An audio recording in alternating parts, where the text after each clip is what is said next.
David, what did people wake up to this morning?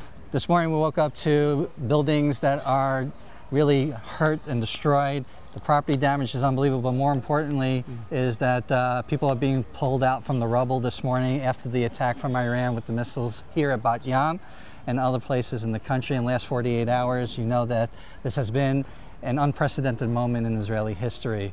However, 10 million people did wake up. We're resilient, we're not reeling, but we're here to help on the ground. Peter.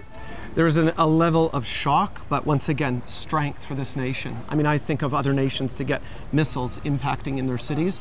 You'd think there'd be pandemonium, but not in Israel. So there is still the shock of waking up, or some of us didn't even wake up. We were in bomb shelters all night. But understanding the gravity of the situation of full sky high rises being targeted with civilians. These aren't military sites. And so that does an effect on the population. David, what are you doing to help? So right now, the Lahava rescue team needs special equipment as they continue to take out the rubble and trying to find anyone who's missing. As it was reported this morning, there were 20 people missing. So right now, the rescue teams are working there. They do need special equipment. If this continues every single night, the likelihood there's going to be more buildings hit. Therefore, we have to make sure they have the proper equipment.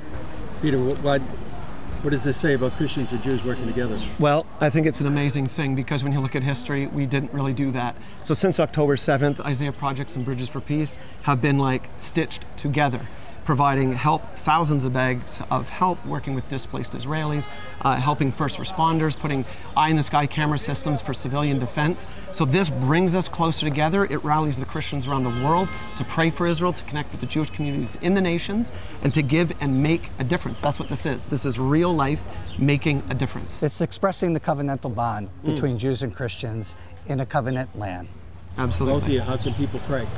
Pray Psalm 91 and Psalm 23. Those are two essential psalms to make sure the motivation is always towards God. We thank God for the wisdom of our security personnel protecting us and giving the wisdom necessary for our leaders to lead, but also changing the hearts of our enemies to the God of Abraham, Isaac, and Jacob, that they see peace is the road ahead.